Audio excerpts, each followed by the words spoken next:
अथ 10,000 सर्गः। क्रुद्धमाज्ञाय रामम् तु वसिष्ठः प्रत्युवाचः जाबालिरपि जानीते लोकस्यास्य गतागतिम् निवर्तयितु कामस्तु त्वामेतद्वाक्यमब्रवीत् इमाम् लोकसमुत्पत्तिम् लोकनाथ निबोध मे सर्वम् सलिलमेवासीत् पृथिवी तत्र निर्मिता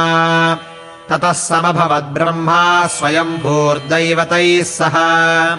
सवराहस्ततो भूत्वा प्रोज्जहार वसुन्धराम्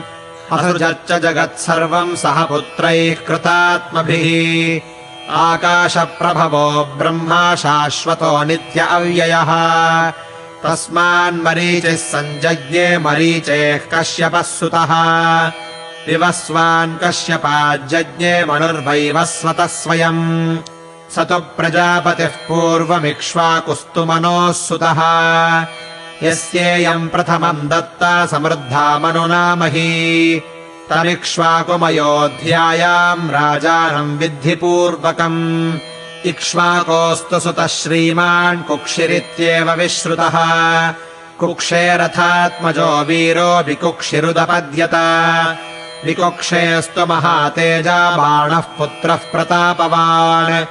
बाणस्य च महाबाहुरणरण्यो महातपाः नानावृष्टिर्बभूवास्मिन्न दुर्भिक्षः सताम् वरे अनरण्ये महाराजे तस्करो वापि कश्चन अनरण्यान् महाराज पृथुराजा बभूवः तस्मात् पृथोर्महातेजास्त्रिशङ्कुरुदपद्यत स सत्यवचनाद्वीरः सशरीरो दिवङ्गतः त्रिशङ्कोरभवत्सूनुर्धुन्धुमारो महायशाः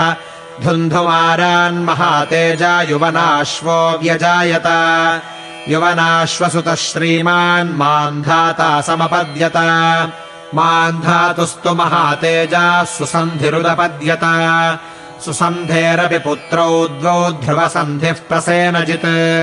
यशस्वी ध्रुवसन्धेस्तु भरतो रिपुसूदनः भरतात्तु महाबाहो रसितो नाम जायत यस्यैते प्रतिराजान उदपद्यन्त शत्रवः हैहयास्तालजङ्घाश्च शूराश्च शशबिन्दवः तांस्तु सर्वान् प्रतिव्यूह्य युद्धे राजा प्रवासितः स च शैलवरे रम्ये बभूवाभिरतो मुनिः द्वे चास्य भार्ये गर्भिण्यौ बभूवतुरिति श्रुतिः तत्र चैका महाभागा भार्गवम् देववर्चसम् ववन्दे पद्मपत्राक्षी काङ्क्षिणी पुत्रमुत्तमम् एका गर्भविनाशाय सपत्न्यै गरलम् ददौ भार्गवस्य वनो नाम हिमवन्तमुपाश्रितः तमृषिम् साभ्युपागम्य कालिन्दी त्वभ्यवादयत् सतामभ्यवदत्प्रीतो वरेप्सुम् पुत्रजन्मनि पुत्रस्ते भविता देवि महात्मा लोकविश्रुतः धार्मिकश्च सुभीमश्च वंशकर्तारिसूदनः श्रुत्वा प्रदक्षिणम् कृत्वा मुनिम् तमनुमान्य च पद्मपत्रसमानाक्षम् पद्मगर्भसमप्रभम् ततः सा गृहमागम्य पत्नी पुत्रमजायत सपत्न्या तु गरस्तस्यै दत्तो गर्भजिघांसया गरेण सह तेनैव तस्मात् ससगरोऽभवत् स राजा सगरो नाम यः समुद्रमखानयत् इष्ट्वा पर्वणि वेगेन त्रासयान इमाः प्रजाः असमञ्जस्तु पुत्रोऽभूत् सगरस्येति न श्रुतम् जीवन्नेव स पित्रा तु निरस्तः पापकर्मकृत् अंशुमानपि पुत्रोऽभूदसमञ्जस्य वीर्यवान् दिलीपोऽंशुमतः पुत्रो दिलीपस्य भगीरथः भगीरथात् ककुत्स्थश्च काकुत्स्थायेन तु स्मृताः ककुत्स्थस्य तु पुत्रोऽभूद्रघुर्येण तु राघवाः रघोस्तु पुत्रस्तेजस्वी प्रवृद्धः पुरुषादकः कल्माषपादः सौदास इत्येवम् प्रथितो भुवि कल्माषपादपुत्रोऽभूच्छङ्खणस्त्विति न श्रुतम् यस्तु तद्वीर्यमासाद्य सह सैन्यो व्यनीरशत् शङ्खणस्य तु पुत्रोऽभूच्छूरः श्रीमान् सुदर्शनः सुदर्शनस्याग्निवर्ण अग्निवर्णस्य शीघ्रगः शीघ्रगस्य मरुः पुत्रो मरोः पुत्रः प्रशुश्रुवः प्रशुश्रुवस्य पुत्रो भूदम्बरीशो महामतिः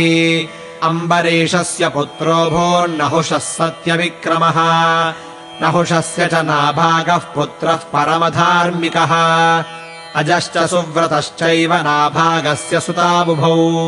अजस्य चैव धर्मात्मा राजा दशरथः सुतः तस्य ज्येष्ठोऽधिदायादो राम इत्यभिविश्रुतः तद्गृहाणस्वकम् राज्यमवेक्षस्व जगन्नृप इक्ष्वाकूणाम् हि सर्वेषाम् राजा भवति पूर्वजः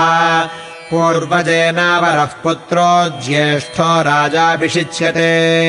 स राघवाणाम् कुलधर्ममात्मनः सनातनम् नाद्य विहन्तुमर्हसि प्रभूतरत्नामनुषाधिमेदिनीम् प्रभूतराष्ट्राम् पितृवन्महायशः इत्यार्षे श्रीमद् रामायणे वाल्मीकीये आदिकाव्ये अयोध्याकाण्डे 10अधिकशततमः सर्गः।